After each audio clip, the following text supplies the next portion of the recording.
Olá, eu sou Ana Raquel Otaviano, assessora técnica do COSEMES do Rio de Janeiro. Nós estamos aqui com o nosso podcast, que inicia aí uma nova edição com as experiências vivas no território do Rio de Janeiro. Esse podcast trabalha temas e dessa vez nós temos aí o tema da saúde da população negra. No nosso podcast, a gente conversa com gestores, autoridades, trabalhadores, pesquisadoras, e hoje a gente tem aqui a honra de conversar com o Dr. Leônidas Heringer, secretário municipal de saúde de Armação dos Búzios e vice-presidente do COSEMES do Rio de Janeiro. Doutor Leônidas, eu pediria que você se apresentasse para quem nos ouve, para quem nos assiste, por favor. Bom dia, Ana. Primeiro a honra é minha, né? Como você disse, me chamo Leônidas, sou secretário de Saúde de Armação dos Búzios desde 2021 e tenho a honra de ser vice-presidente do COSEMES do Estado do Rio de Janeiro já pela segunda vez. Que bom.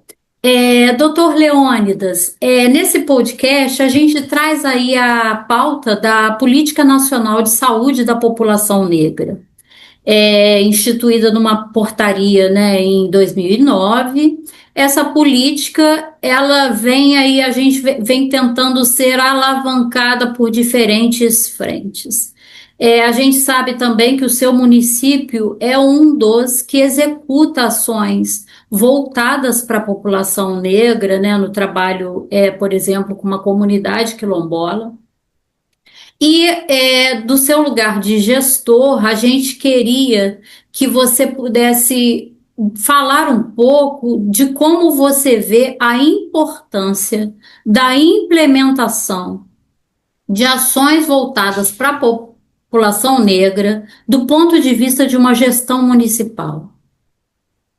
Bem, Ana, assim, existem vários fatores que fazem com que a gente tenha absoluta convicção da necessidade da implantação de uma política específica para esse grupo populacional, que não pode ser chamado de minoria, né? A população preta e parda do país é maior, né? A maior parcela da nossa população, o último censo está mais de 50%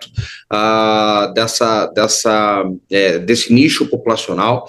Então, e a gente tem além das questões técnico-científicas, a gente também tem uma questão histórico-social, né, da população negra. Tem pouco mais de 100 anos que nós abolimos a escravatura nesse país, né? Então, assim, é um contexto social de absoluta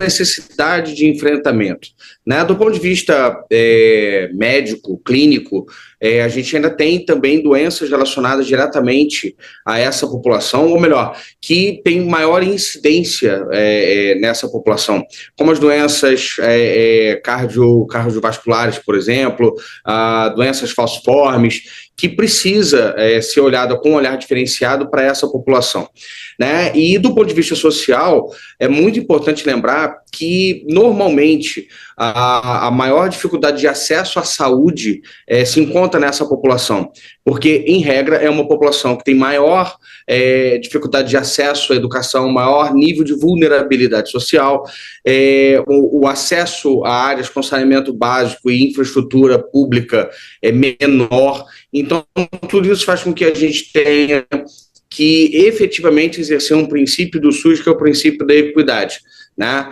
Evidentemente, tratando as pessoas diferentes de forma diferente, para que a gente efetivamente possa promover a igualdade de resultados.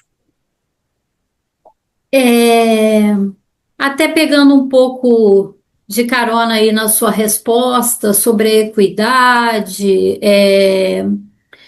em torno de acesso às populações específicas, isso tudo está descrito na portaria que estabelece a política nacional.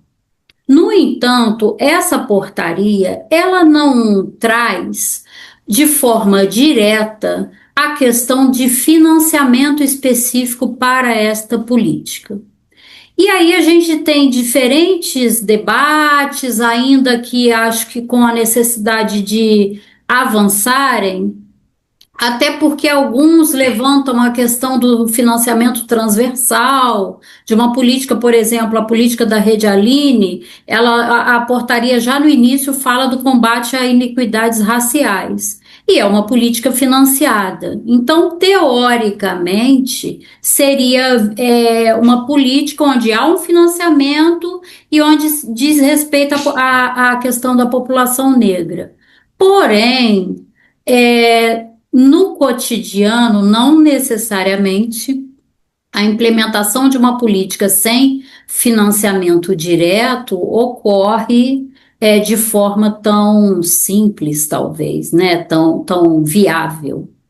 Nesse sentido, eu pediria que você comentasse um pouco, do ponto de vista da gestão municipal, como é esta questão da necessidade de implantação de uma política que, ao mesmo tempo, não tem o financiamento direto. Como isso se dá no cotidiano de uma gestão municipal?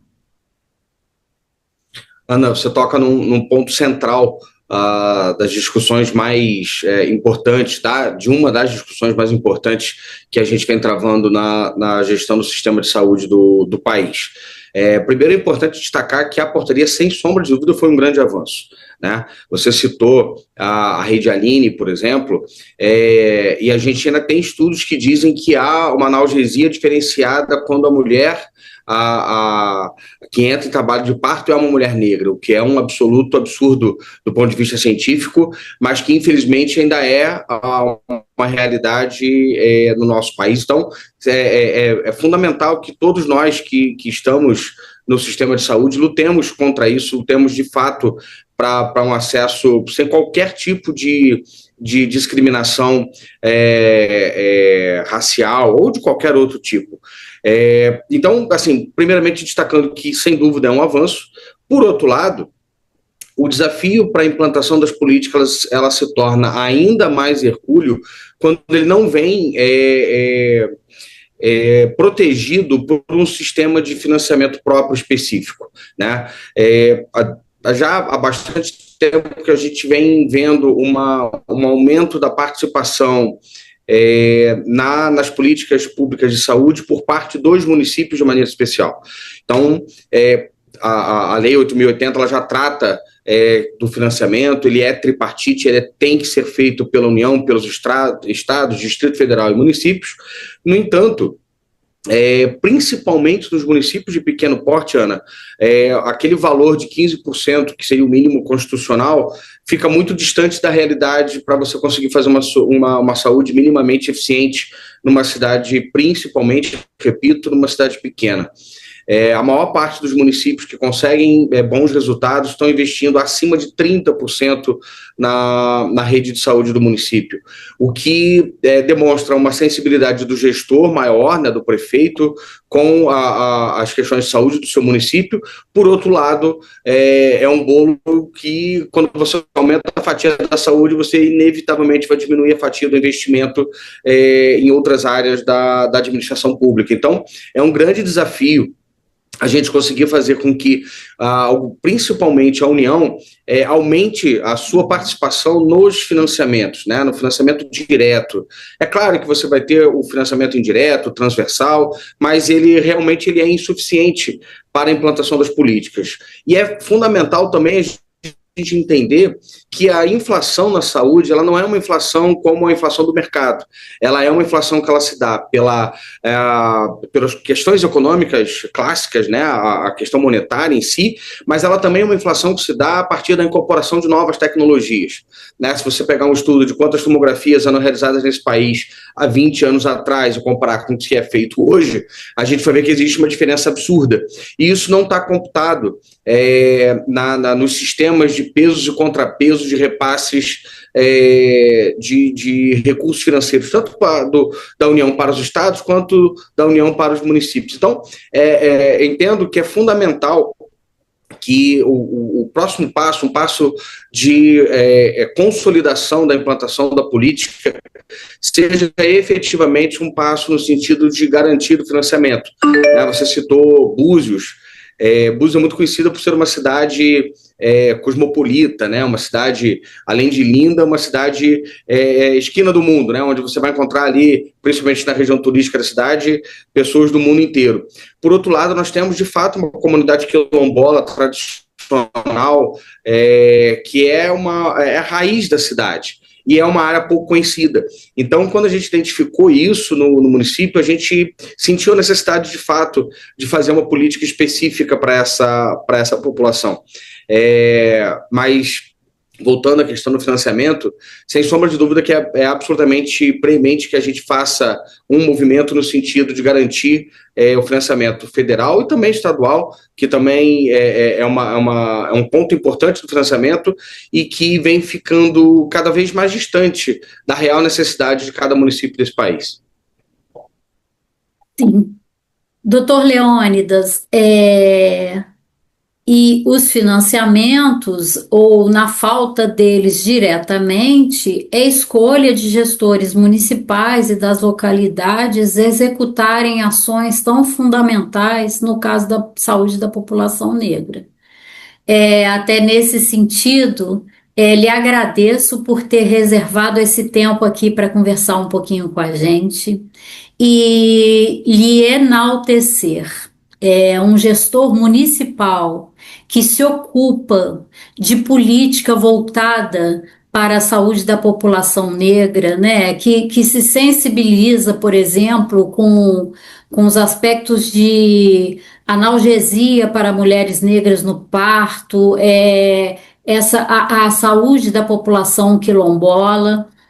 Eu tive a oportunidade de conhecer a experiência do seu município e, assim, lhe parabenizar, porque um gestor de tecnicamente, né, de consistência técnica, de domínio técnico e ao mesmo tempo ocupado com sua população faz diferença enorme na vida das pessoas, no cotidiano da população do seu município.